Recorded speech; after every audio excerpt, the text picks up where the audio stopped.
tratando de uma situação, ou melhor dizendo, tratando de um aspecto específico, que sempre vai envolver dores, aflições e crises. E qual é a ideia? A ideia é fortalecer não apenas o nosso espírito, mas também fortalecer a nossa mente, ou melhor, a nossa mentalidade, a maneira de ver as coisas, a fim de que, diante dos problemas que são comum para todos nós possamos ter um comportamento equilibrado, saudável, a ponto de não desesperançarmos ou abrirmos mão da fé. Então é muito importante que nós, nesse processo cristão diário, também sejamos tocados na mente. É a mente de Cristo que recebemos, é a renovação da nossa mentalidade que vai fazer com que eu e você possamos promover a Deus um sacrifício genuíno. Então, nesses dias, a gente quer acolher esse lado humano da gente. Amém? Todo mundo aqui é humano. Alguém já virou anjo? Querubim, serafim? Alguém aqui na casa? Não? Todo mundo é humano. E às vezes a nossa cristandade, espiritualidade, ela quer neutralizar esse lado humano, quando na verdade uma pessoa cheia do Espírito Santo de Deus é uma pessoa muito mais humana do que qualquer outra pessoa. Então hoje eu quero falar um pouquinho de como lidar com as perdas e os medos da nossa vida. Todo mundo aqui já perdeu alguma coisa na vida, na caminhada. Talvez você esteja enfrentando esse momento agora, de perda. E perda e medo caminham junto. Por quê? Quando você perde algo, e eu quero que você faça uma expansão dessa palavra perder em todos os aspectos, naturalmente você vai construir alguns pensamentos que vão produzir medos em você. Por exemplo, você perdeu um relacionamento com um amigo por causa de algo que ele disse que gerou desconforto entre vocês. Você corre o risco de, a partir daquela experiência, nunca mais se relacionar de forma inteira com ninguém. Por quê? O ser humano faz isso, constrói essas barreiras, esses limites. E é muito importante que eu e você tenhamos uma mente saudável, porque mente, irmãos, é terra. Mente é lugar onde se planta sementes. Mente é lugar onde a palavra é lançada, e a partir deste lugar é que você vai construir fé, você vai construir vida, você vai construir esperança. É a tua mente que recebe a semente da palavra, e é a partir daí que você vai frutificar e prosperar. E às vezes, o que o inimigo quer fazer com a gente? Ele quer atacar a nossa mente. Atacar a nossa mente de todos os lados e de todas as maneiras. Ele se levanta de um lado e ele percebe que ele não tem êxito, ele vem te cercando. A Bíblia fala que ele está ao derredor. Significa que ele tem um campo de ação a qual ele consegue te rodear por todos os lados. Isso também nos leva à percepção da visão que ele tem em relação a quem você é. Então, quando nós falamos de todos os lados, estamos falando da família, estamos falando do trabalho, da vida emocional, da vida espiritual, da vida sentimental. Então, mesmo que de longe, o inimigo ele fica observando. Para quê? Em algum momento te atacar. E queridos, eu já tive desequilíbrio na mente. E aqui acredito que a maioria também já teve. Você perde o senso, a sensibilidade, perde a identidade, você perde a ideia de quem realmente você é, de onde você está e de quem são as pessoas à tua volta. E aí, quando a gente fala de perda e de medo, o medo é um mecanismo natural que Deus deu a nós. Para quê? Para nos proteger. Agora, quando isso se torna excessivo, isso te paralisa. Quem aqui, por meio de alguma coisa, não começou a sentir reações fisiológicas no corpo? Respiração acelerada, as mãos que começam a transpirar, a ansiedade que aumenta, porque quando é percebido um medo, o nosso corpo entra em estado de alerta, e aí ele fica o tempo todo fazendo cálculos matemáticos para decidir se você vai enfrentar ou se você vai fugir desse medo. Então não adianta tapar os olhos para algo que é real.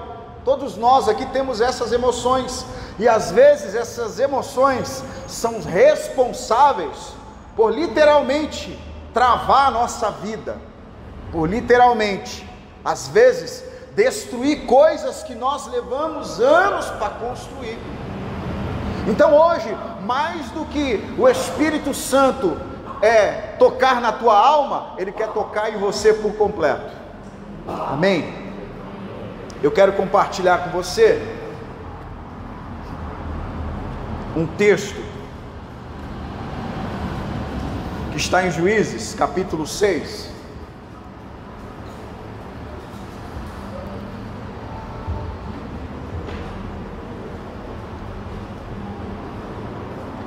E eu vou ler apenas um versículo, falar um pouco da história e depois escorrer naquilo que o Espírito Santo colocou em meu coração hoje. Capítulo 6, versículo 14.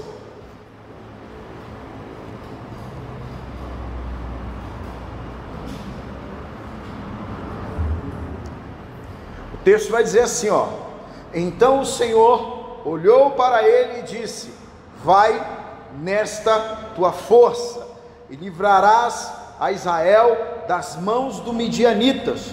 Porventura não te enviou eu. Versículo 12, ele vai dizer assim: então o anjo do Senhor lhe apareceu e lhe disse: o Senhor é contigo, homem valoroso. Gideão. A Bíblia vai dizer no livro de Juízes que o povo está sendo massacrado pelos midianitas há 7 anos, e por causa disso eles construíram covas e cavernas nas montanhas para se esconderem do inimigo. O texto vai dizer que Deus os entregou na mão dos inimigos por causa da desobediência.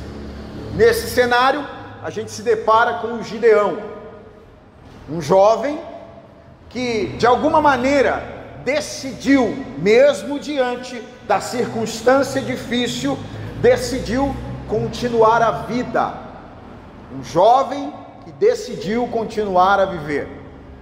E ele, no momento em a qual está protegendo o seu trigo, ele está num lugar incomum fazendo isso, é um lagar, é um poço onde se pisava a uva. O anjo do Senhor aparece a ele. E ao aparecer, o anjo diz a ele, a primeira frase do anjo vai fazer com que o Gideão crie dentro dele várias demandas de questionamentos. O que o anjo diz para ele? Tu é valoroso, tu é importante, tu é alguém que merece ser observado. E aí, antes de adentrar nisso, a gente entende que o Gideão está passando por um processo de perda e medo, que estão coexistindo no mesmo ambiente também de sua coragem. Mas ele está perdendo, e a perda está levando ele a ter medo do inimigo.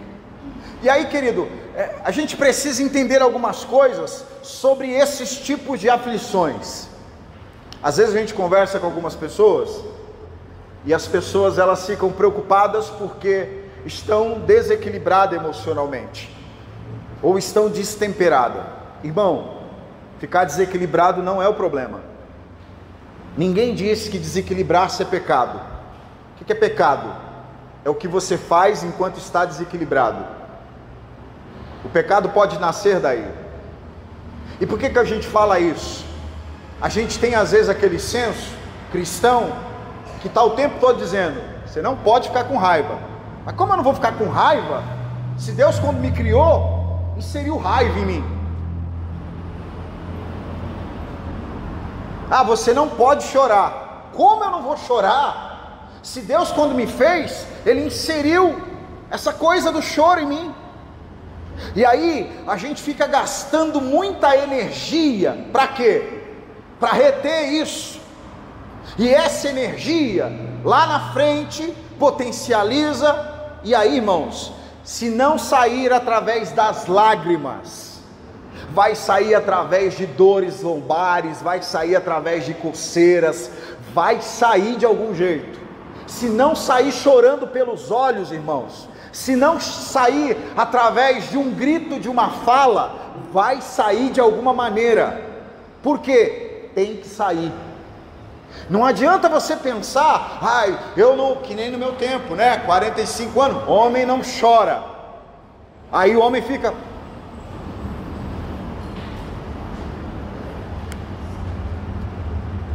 Daqui a pouco o corpo fala. Quando a boca se cala, o corpo fala. Então, a gente precisa entender que isso vai acontecer. E essas aflições, dependendo da maneira com que você se relacionar com ela, elas podem alterar você, tanto de forma negativa, como de forma positiva. Isso é inevitável. Você vai passar por essas alterações. Por exemplo, as aflições da vida podem endurecer seu coração. Quanta gente que não está aqui, pelo fato de ter sofrido tanto na vida, fechou algumas portas da vida e o coração ficou duro. Por quê? Dependendo da maneira que você olhar a aflição, é o que vai acontecer com você. Pode deixar você amargo. Em que sentido?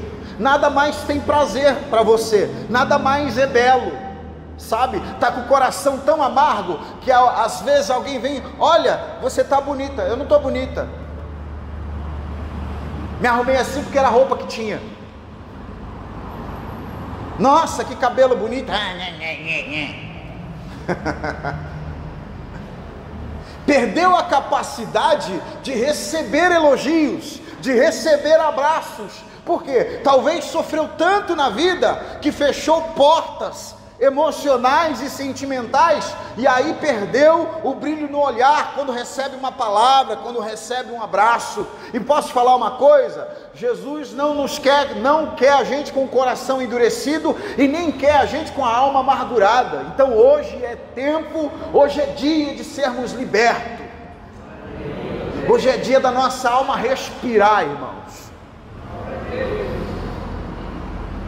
Essas aflições têm o poder de esmagar a nossa fé. Quem aqui nunca parou e falou: quer saber? Eu não quero saber desse negócio de Deus mais. Quem que me está ouvindo, que está me ouvindo nesse momento, que nunca parou assim: eu não quero mais acreditar. Eu não acredito mais que isso pode mudar. Eu não acredito mais que essa situação pode retroceder. Eu não acredito mais. E à medida que o tempo vai passando, isso vai esmagando a tua fé, vai sufocando a tua fé. Mas eu quero falar uma coisa para você: Jesus é o dono do tempo. Jesus é o dono do tempo. Jesus é o maior projetista que existe no universo. Jesus é aquele que toca no nada e faz do nada um tudo. E tem momentos, irmãos, que a gente está assim, a nossa fé está sufocada, você não vê saída, não consegue obter uma resposta. E queridos, Pastor Josué diz uma frase que eu sempre cito ela: a gente nunca sabe como vai ser o sono de alguém que está sendo olhado por Deus. Você nunca sabe como você pode acordar no dia de amanhã.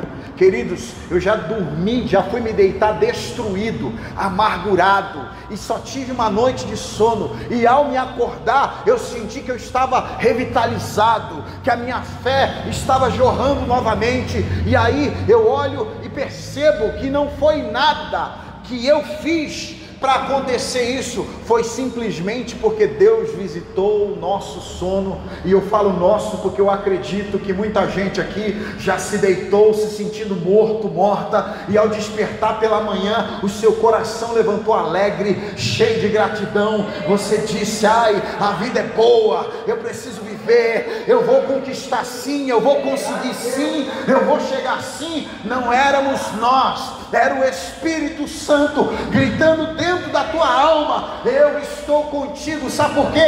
O Espírito Santo tem várias maneiras de dizer que está com você. Nem sempre a fala dele vai vir verbalizada dessa maneira, dizendo como foi com Gideão: eu estou contigo. Não, às vezes ele toca o teu sono e você desperta de manhã e diz: cara, como a vida é boa. Você começa a ver solução onde não há solução, você começa a enxergar possibilidades onde não há possibilidades. Ei, é Deus falando para você: eu estou contigo. Essas aflições da vida têm o poder de fazer com que nós nos tornemos céticos em relação às pessoas. Quem aqui nunca olhou para as pessoas e falou: essas pessoas não me amam, essas pessoas só querem extrair o que há de bom em mim, eu estou aqui é por causa das minhas habilidades. Sabe o que faz isso? São as perdas da vida, são os medos. Quem aqui nunca se decepcionou com gente? Quem aqui não estava bem e de repente uma notícia, um comportamento, um movimento, uma atitude do outro fez você desmoronar? E é normal, irmãos, é normal a gente se decepcionar com o outro. O que não é normal é fechar a porta dos relacionamentos. A Bíblia me ensina que eu devo orar pelos meus inimigos. Sim. A Bíblia me ensina que se eu venho trazer ao altar uma oferta, antes de entregar essa oferta, eu devo ir lá e me reconciliar com aquele a qual o meu coração está amargurado. Não desista de ninguém, irmão, porque nem todo Judas vai te trair. Às vezes a gente se depara com um Judas e acha que todo Judas, e eu estou falando no sentido do nome da pessoa, é igual. Não, nem todo mundo é igual. Tem gente que sai da mesma casa, da mesma família, comeu o mesmo pão, da mesma mesa, e às vezes tem amor para entregar para você. E posso falar uma coisa, irmãos? Jesus costuma colocar pessoas certas no momento certo em nossa vida. Por isso que a gente não pode desistir de gente, porque da mesma maneira que gente te feriu, da mesma forma Deus vai usar gente para te curar. Da mesma maneira que gente, como Judas traiu Jesus, Deus usou gente, José de Arimateia, para ir lá pegar o corpo abandonado de Cristo na cruz e cuidar e tratar e dar a ele um sepulcro novo. As pessoas são assim, irmãos. Meu filho, eu estou gravando, vai sair na gravação. Meu filho me procurou ontem e disse que uma das professoras dele era muito chata. Eu falei para ele assim: cara, você não sabe se ela tem um problema dentro de casa, você não sabe se ela está brigada com o marido, você não sabe se ela tem uma enfermidade, você não sabe como foi o dia dela. Por quê, irmãos? Nem todo mundo tem sorriso toda hora para te entregar, nem todo mundo tem vida todo o tempo para derramar na tua vida, e a gente precisa ter maturidade para entender isso.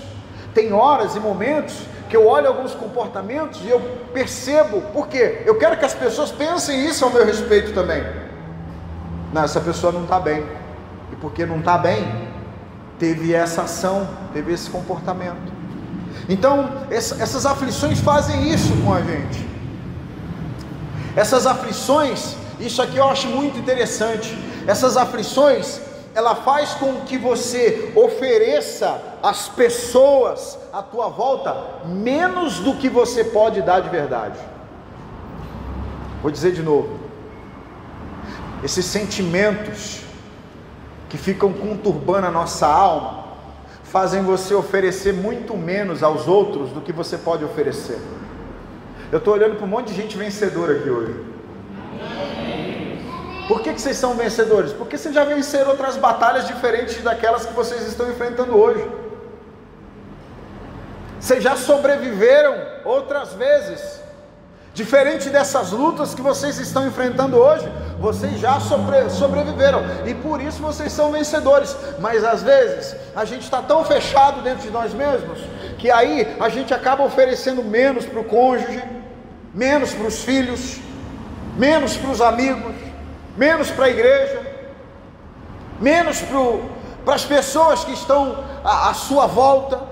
Olha só, por exemplo, a situação do Gideão, desse povo, dessa gente. A Bíblia vai dizer que Deus entregou o povo na mão dos inimigos. E quando fala dessa entrega, eu quero pontuar o lugar a qual eles estão. O lugar é um lugar desfavorável. E talvez hoje você esteja nessa situação, num lugar desfavorável, seja dentro da tua casa. E quando eu falo nesse aspecto, eu não falo geograficamente, diretamente. O que eu estou dizendo? Talvez hoje o lugar a qual você se encontra emocionalmente, espiritualmente, materialmente, possa ser um lugar desfavorável. E aí é o momento a qual você se identifica com a história dessa gente. E por que você tem que se identificar com a tragédia dessa gente? Porque quando você começar a ouvir a respeito da mudança e do milagre, você também vai se identificar com isso. Você vai perceber: há a solução para a minha vida. Então essa gente aqui está num lugar desfavorável. A Bíblia vai dizer que os midianitas prevaleceram contra eles, venceram a batalha. Sabe o que fala isso? Condição, é uma condição de submissão e subsistência. Eles têm um inimigo que estão destruindo tudo que eles estão tentando construir. A partir daquele momento, a vida se tornou pesada. É uma condição de se manter vivo. Já não há mais natureza, é necessário um esforço excessivo para morar, para viver, para comer, para sentir. Você já se sentiu nessa situação? Esforço excessivo o tempo todo. Você se levanta com esforço excessivo, sai para trabalhar com esforço excessivo, está na empresa, esforço excessivo. Você está o tempo todo dentro desse ambiente. É desconfortável, é uma condição que, sabe aquela coisa, aquela bateria que não está segurando mais carga? Já passou por isso? Hoje todo mundo aqui tem carro novo, mas quando a gente, carrinho velho que a bateria descarregava, você levava lá no autoelétrico e dizia: dá uma carga para ver se segura. Aí ele dava uma carga de 1 hora, daqui a pouco você saía com o carro, pastor Michel? Andava, agora vai ficar tudo bem. Parava no mercado, quando você saía para ligar,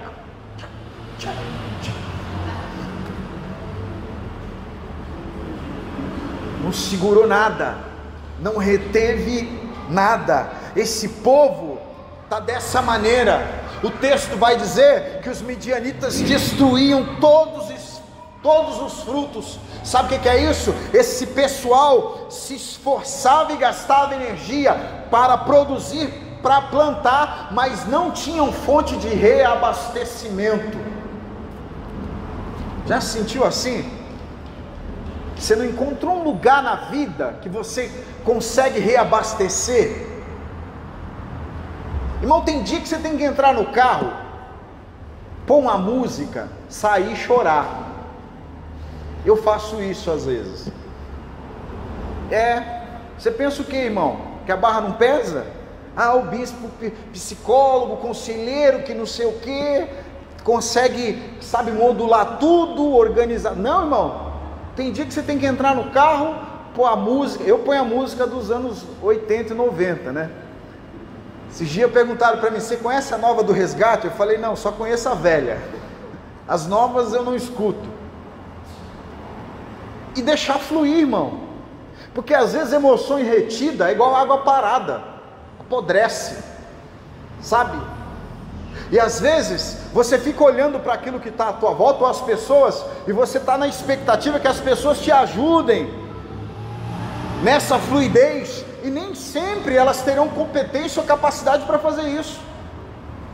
Esse povo está gastando muito e não está conseguindo se abastecer. E por que você está falando isso, bispo? Porque esse momento na tua vida é normal, irmão. Talvez algum dia disseram para você: você é crente, você nunca vai sentir dor, você nunca vai passar luta, você vai vencer tudo, você não vai chorar. Mentira. Você sabe quem mais experimenta essas coisas? Somos nós. Sabe por quê? A tua estrutura é diferente da do ímpio. Deus te deu uma estrutura para suportar dor. Deus te deu uma estrutura para suportar traição, para suportar afronta. Deus te deu essa estrutura. Você vai receber tudo, vai sentir. Daqui a pouco o Espírito Santo passa, te ajuda a eliminar tudo. Segue a vida, irmãos. A Bíblia vai dizer que esse povo empobreceu. O significado da palavra no hebraico é definhar. Sabe o que é definhar? Você vai morrendo aos poucos. Aos poucos você vai perdendo a beleza do olhar. Aos poucos você vai perdendo o prazer da vida. Significa também trazer para baixo. Essa é a condição dessa gente. Agora eu quero falar pelo menos sobre 3 aspectos para você lidar com essas condições. Pelo menos, se der tempo. Primeira coisa, irmãos, o texto vai dizer que eles clamaram ao Senhor. Fizeram o quê? Diga para alguém: nunca perca a fé. Agora diga de novo: nunca perca a fé em si mesmo. Quando a gente fala de fé, a gente só olha para o alto. E é certo, é legítimo, mas você não pode perder a fé em si mesmo. Olha o Gideão, eu vou dar um jeito. Foi todo mundo para as montanhas se esconder.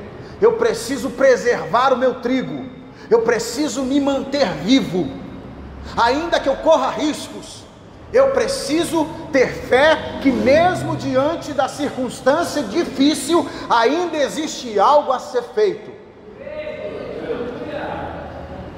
Eu aprendi isso com o Gideão hoje. Eu falei, além dele orar, ele descobriu uma maneira de fazer algo para se manter vivo, porque às vezes a gente tenta validar a nossa situação de apatia, porque a situação está muito difícil, a gente diz, não tem nada a ser feito, vamos apenas orar. Mas o Gideão, além de clamar, ele desenvolveu um jeito, irmãos. Ele falou assim: deve haver algum jeito, eu não preciso ficar nessa posição e nem nessa condição. Deve haver alguma outra posição e deve haver alguma outra condição a qual eu consiga sobreviver. E aí, irmãos, tem horas que as pessoas vão falar para você: você é louco, porque o Gideão pega o trigo e vai para o lagar. Lagar é lugar de vinho, é lugar de uva, mas ele pega o lugar da uva e o lugar de vinho, e lá ele vai manter a sua subsistência. Não perca a fé em Deus, não perca a fé em você, não perca a fé que Deus pode enviar pessoas para te auxiliar. Não perca. Perder a fé é desistir da vida, irmãos. Perder a fé é desistir do futuro. Segunda coisa, o texto do capítulo 6, versículo 19, vai dizer que o Gideão entrou, preparou um cabrito e também pães ázimos e uma efa de farinha, e presenteou ao anjo. Deixa eu sintetizar para você entender. O Gideão pegou trigo e deu ao anjo, presenteou. Gideão pegou o que, irmãos? Gideão estava defendendo o que? O que ele defendia? E o que ele deu? O que ele defendia? E o que ele entregou? O Gideão, ele está defendendo algo. E quando Deus aparece, o que ele faz? Toma. Coloca na mão do anjo. Deixa eu clarificar a sua mente. Moisés, quando nasce, a Joquebede e o pai, Arão, vão esconder ele. A Bíblia fala que a Joquebede só consegue esconder o Moisés por 3 meses. Dado isso, o que ela tem que fazer? Tem que entregar o menino para o destino dele. E a partir do momento que ela põe ele no cesto e coloca no Nilo, quem é que está tomando conta agora? É Deus. É Deus que está tomando conta do Moisés a partir dali. A Joquebede fez um esforço enorme para cuidar do Moisés, e só conseguiu cuidar durante 3 meses. Quando ela entregou a Deus, Deus cuidou de Moisés durante 120 anos, e ao morrer, o próprio Deus se responsabilizou de levar o Moisés e sepultá-lo. Por quê? A Joquebede entregou Moisés na mão de Deus. O que você quer dizer com isso, bispo? Aquilo que você acha que você tem habilidade e capacidade para proteger, e você não tem coragem de colocar na mão do Senhor, você está se enganando, porque o seu esforço demasiado está te desgastando, e nem sempre você consegue ser tão eficiente em proteger aquilo que você quer proteger. Mas quando você entrega na mão do Senhor,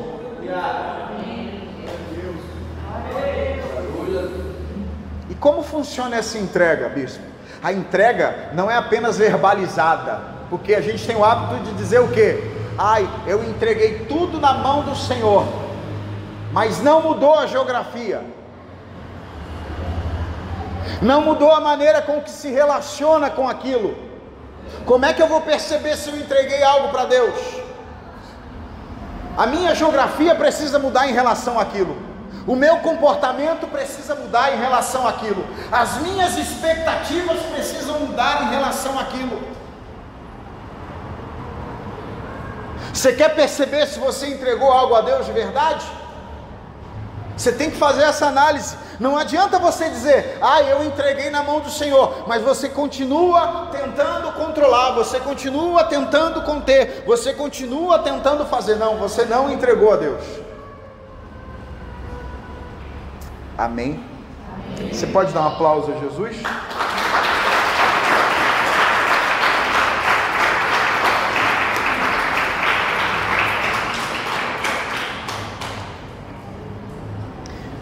Por fim, deixa eu falar de uma última coisa que eu julgo muito importante quando a gente está falando de lidar com medos e perdas.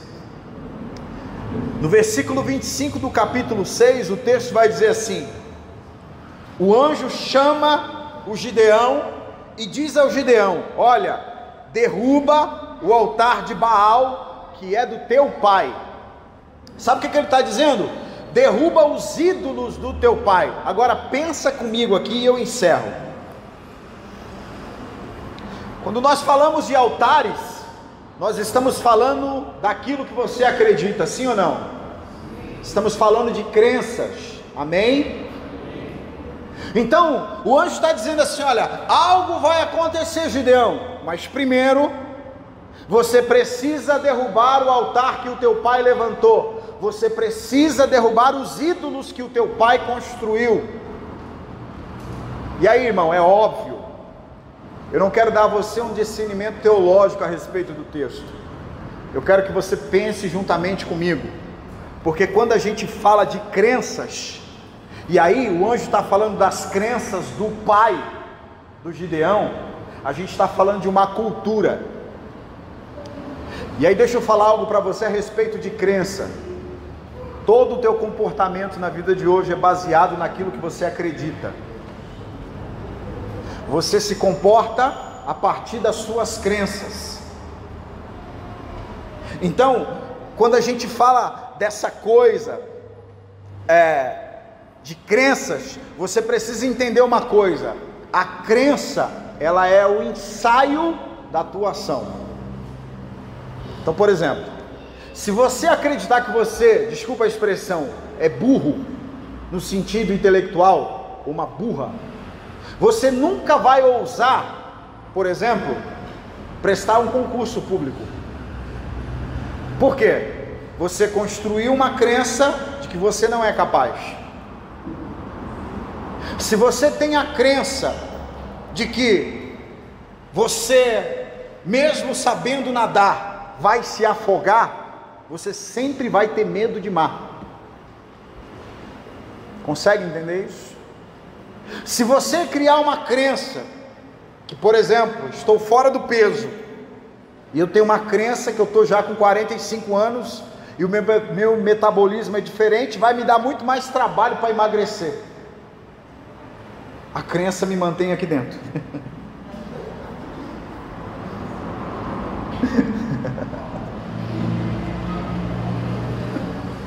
Percebe que dependendo da crença que você tem, essa crença neutraliza algumas atitudes em você.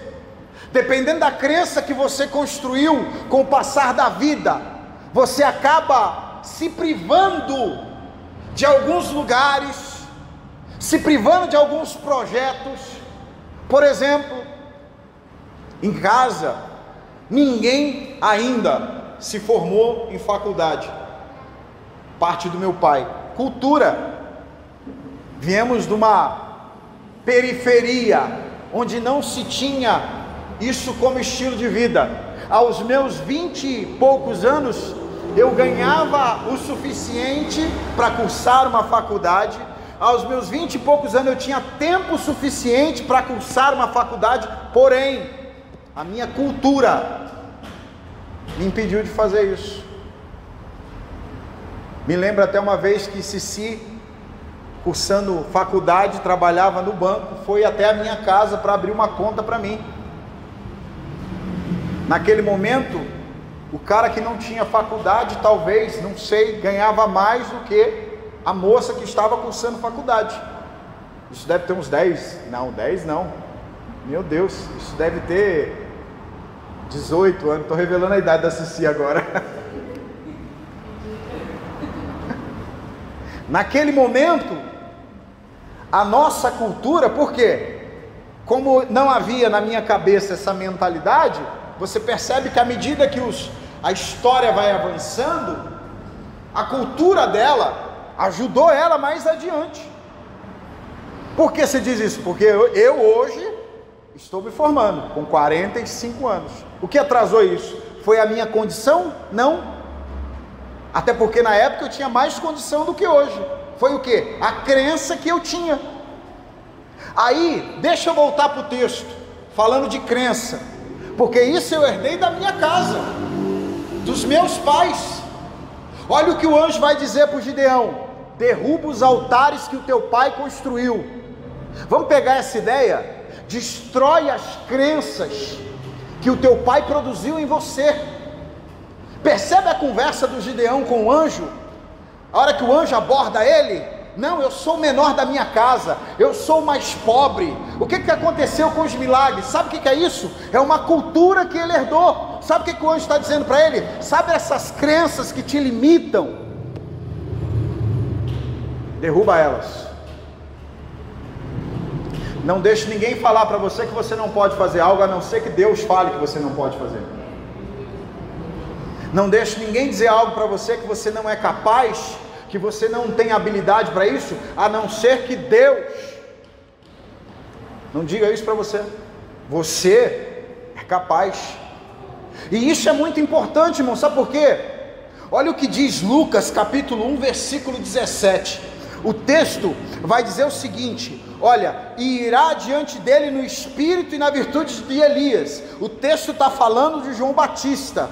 E olha essa palavra aqui que é poderosa, que o anjo vai dizer a Zacarias: para converter os corações dos pais aos filhos. Olha esse texto: converter o coração dos pais aos filhos, não é o contrário. Sabe o que o anjo está dizendo? Olha, aquelas crenças que os pais tinham, eles precisam abandonar, porque eu estou levantando uma geração nova, e essa geração nova, ela tem a palavra guardada no coração, não é mais em pedra. Deixa eu te falar uma coisa, existem coisas que vêm acontecendo na tua família, na tua casa por muitos anos, e posso falar uma coisa, Deus te trouxe hoje aqui, porque Ele quer romper essas coisas na tua vida, Ele quer pegar essas crenças limitantes, essas crenças que nascem a partir de comparações, essas crenças que nascem a partir de tradições, essas crenças que vêm a partir de frustrações, e Deus quer diluir isso. A crença que tem que reinar em você, não é aquela que nasceu da tua frustração, não é aquela que você herdou do teu pai, não é aquela qual você se compara com quem você acha que é melhor que você. Aquilo que tem que nascer dentro de você, tem que nascer do Espírito, tem que nascer da palavra, é aquilo que a palavra diz, é aquilo que o céu está dizendo ao teu respeito, e a palavra diz que você é mais do que vencedor, a palavra diz que Deus é o teu pastor, e nada vai faltar a você, a palavra diz que nenhum mal te sucederá, e praga nenhuma chegará à tua tenda, a palavra diz que apesar de o vaso ser de barro, o tesouro que é depositado nele é excelente, aleluia. A nossa mentalidade não é uma mentalidade de tradição, não é uma mentalidade de frustração, não é uma mentalidade de comparação, é a mentalidade do céu. Fica de pé.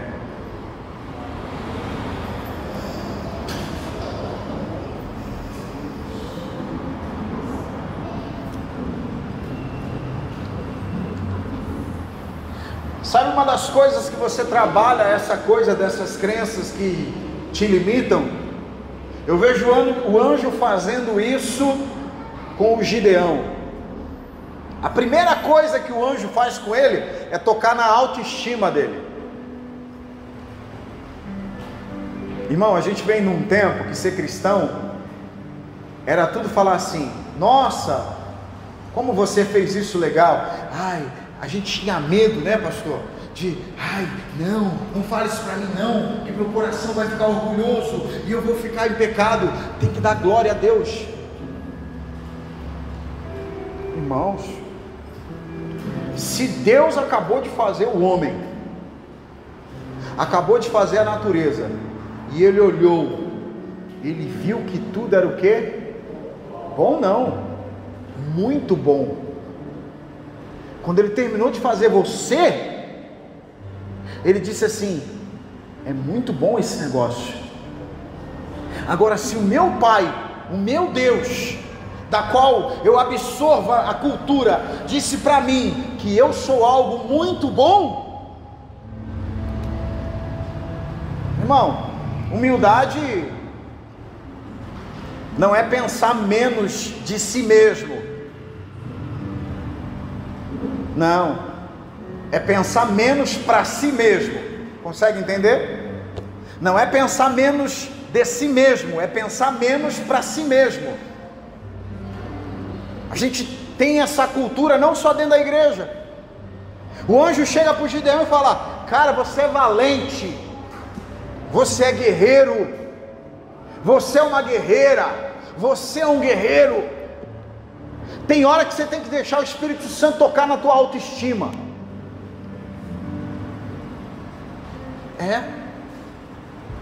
Se você se acha belo, bela, pouco se importe com o que as pessoas estão falando. Se você gosta de usar determinada roupa, claro que não escandalize, use, não tem problema. As pessoas querem nos colocar dentro da caixa dos pensamentos dela. Irmão, a gente vive numa época que tem espaço para todo mundo. Teve um tempo, no meu tempo, que não tinha espaço para preto, não tinha espaço para pobre, não tinha espaço para gordinho. Hoje em dia, irmão, tem espaço para todo mundo. Olha eu, pretinho, feinho, olha a minha esposa. Eu não vou nem falar de você, viu, Leleu?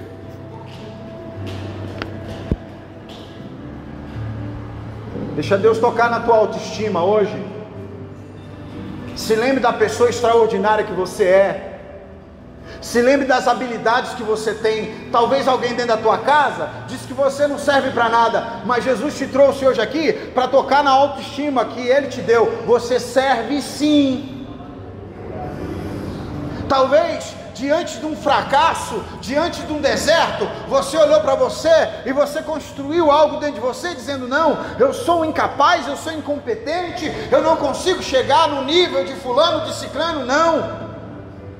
Cada um tem sua porção no céu, querido.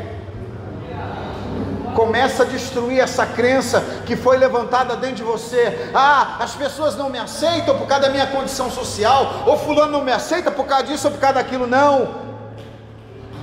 Aquilo que as pessoas falam a respeito de você tem muito mais a ver com a subjetividade dela, com as crenças dela, do que quem você é de verdade. A pessoa vem e fala de você, isso não tem a ver com quem você é, isso tem mais a ver com aquilo que ela carrega. E às vezes a pessoa está submersa em agonia, está submersa em tristeza, e ela aproveita o momento para derramar aquilo em você através de palavras que te ferem. Ei, não entra nessa.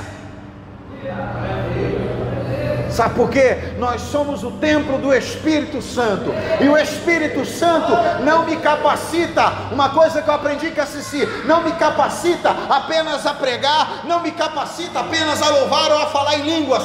O Espírito Santo me habilita a ser uma boa dona de casa, me habilita a ser um bom funcionário, me habilita a ser um bom esposo, me habilita lá fora, me habilita a ser inteligente, a ser capaz. Ele não vai apenas me dar habilidades dentro do ambiente religioso, não, dentro do sagrado não. A Bíblia fala que quando Deus foi levantar um tabernáculo lá no deserto, o Espírito do Senhor olhou para Moisés e falou: chama a galera que tem habilidade em construir tendas, chama a galera que tem habilidade em fazer modelos de ouro, traz eles aqui, e eu vou liberar o meu Espírito sobre eles, e eu vou potencializar a inteligência deles, eu vou potencializar a habilidade das mãos. Entenda uma coisa, querido, você pode ser ajudante lá onde você trabalha, mas o Espírito Santo vai te habilitar a ser o melhor ajudante daquela empresa, cara. Talvez você não tenha um cargo alto, talvez você não seja tão belo na aparência, segundo a sociedade, mas aonde você estiver, Deus vai te fazer poderoso, poderosa. Às vezes a gente fica pensando que precisamos de uma posição para chegar a algum lugar, que precisamos de credenciais humanas para conquistar algumas coisas, mas Jesus fala hoje na minha alma, Ele te trouxe aqui para dizer que a credencial que você precisa é a do céu, porque se Deus te der uma credencial, cara, você pode estar lá na prisão igual José estava, vão mandar te chamar, vão mandar te buscar, vão te dar roupa, vão te preparar, e você vai sentar na cadeira que Deus preparou para você. Não se diminui não, porque a tua condição é essa, é A ou B ou C. Mesmo que você esteja dentro de um lagar, fazendo aquilo que tem que fazer, porque às vezes, irmãos, a gente tem que estar fazendo aquilo que tem que fazer, mas o lugar é desconfortável. Eu tenho certeza que se Deus te colocasse num lugar mais confortável para você fazer o que você está fazendo, você não teria crises, você não teria choros. Mas o que acontece? Eu estava pensando sobre mim essa semana, por exemplo, e eu disse para o Senhor: Senhor, eu estou fazendo aquilo que Tu me mandou fazer, mas está desconfortável. E às vezes, irmãos, a gente pensa que pelo fato de estar desconfortável, a gente tem que parar de fazer aquilo que Deus mandou a gente fazer. Não tem que parar não. Continua fazendo, mesmo desconfortável, porque a gente tem aquela sensação de que fazer o que tem que ser feito vai tirar a gente do lugar desconfortável. Não! Essa foi a minha crise essa semana para o Senhor, para você ter ideia. Senhor, eu estou achando que eu estou fazendo tudo certo, Deus. E Deus falou para mim: beleza, continua fazendo. Aí eu falei para ele: mas está desconfortável. Então o problema não é o que você está fazendo, é o lugar que você está. Falei: mas e se eu chamei você para fazer o que você está fazendo no lugar que você está? Como é que fica? Eu falei, eu continuo.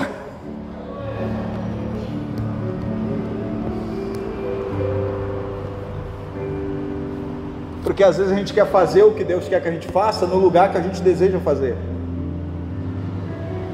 E aí, irmãos, nem sempre é assim. Deixa Deus tocar na tua autoestima. Outra coisa que Deus faz com Gideão, coloca a gente do lado dele. A primeira coisa que Deus fala quando junta aqueles mais de 30 mil é o seguinte: manda os covardes embora. Sabe o que Deus está dizendo para Gideão? Gente que tem uma mentalidade de que não vai dar certo, não pode andar com você. Se você caminha com gente que fica o tempo todo dizendo assim, não dá certo, não vai, não é desse jeito, não vai acontecer, sabe, gente para baixo, sai de perto desse povo. E quando eu falo sai de perto, irmão, às vezes é só para você deixar de compartilhar as coisas com essas pessoas. Não compartilha. Não precisa se apartar de corpo, porque às vezes é dentro de um relacionamento que está acontecendo aí, você pensa, então eu vou me divorciar. Não, às vezes quando a gente fala sair de perto dessa gente, não compartilha não. Se você sabe que a pessoa não vai te levar para cima nesse projeto, fica lá, converse com quem vai te impulsionar.